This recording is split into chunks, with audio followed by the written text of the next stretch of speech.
Formal education is a type of education that at the end, once you finish your study, your education, you will get a certificate.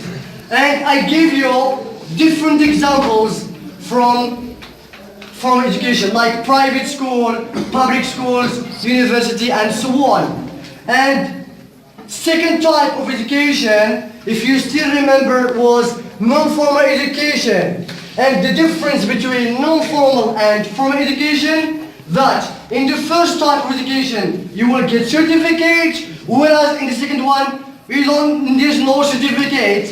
And if you remember, I gave you two examples, evening classes and electricity classes. And the third type of education was informal education. And informal education simply means something just we do for fun. Listen to music, read the newspaper, theater, and so on. And we moved to communication lesson. And if you remember, we have seen making requests. And I said that request means when you ask someone to do or to make something for you, so this is actually a request. And I give you expressions of how do we make requests and how do we accept or refuse someone's request.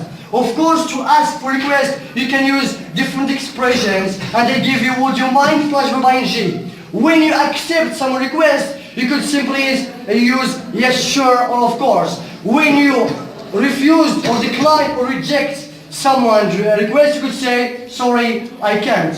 And then we move to grammar lesson, which was about gerund and infinitive and both. Gerund, guys, means verb plus ing. Infinitive means to plus verb, and both here means gerund or infinitive. And they told you to revise, to keep in mind verbs that you can use with gerund and verbs that you can use with infinitive, and in the case of both you can use only gerund or infinitive.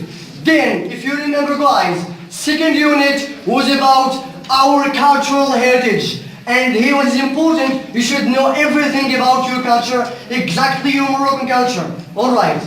And we moved to communication lesson, which was about a lack of understanding and asking for clarification. And lack of understanding simply means if you don't understand something, you can say, for example, I don't understand, could you please explain? And if something not clear for you, you can ask for clarification. And I gave you some expressions of how do we ask for clarification. You can simply say, well, dear, why? Good. And if you still remember, the vocabulary lesson was about compound adjectives. And compound adjectives simply means a combination of two words with hyphen between them. Can you please remember me some compound adjectives, please? Remember me some compound adjectives. Good looking. Will know. Will know. Short-sighted. Yes. Left-handed. Yes. Yes. Brittle late. Yes. Good. Oh, no. So yes, compound adjectives. You should know the meaning of each compound adjective. So good looking means someone is handsome. We can say Walid and Adwa Hajar are good looking people because they are handsome. We can say, for example, Mustafa has a brand new car, means expensive car, good. And then we move to grammar lesson, I think, was about what? In the second unit, was about, yes? What's the name of the grammar lesson unit? Yes? Yes, grammar lesson. Yes, so the past perfect simple and the past perfect continuous. Did you still remember the form? The past perfect simple is subject plus had plus past participle, past perfect continuous, subject plus had plus being plus verb ing.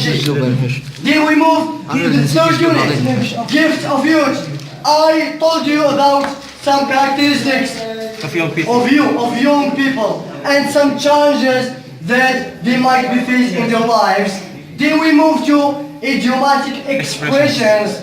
If you remember, piece of cake, a bit lost, in the bag, with fine color, and so on. Then we move to phrasal verbs, and they give you a list of phrasal verbs and also give you the meaning of each phrasal verb.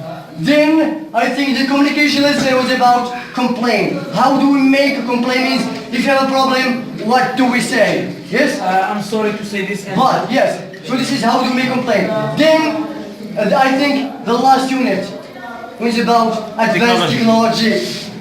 And they give you some names of tools of technology like mobile phone, laptop, TV. yes, phone, computer, iPad, and so on.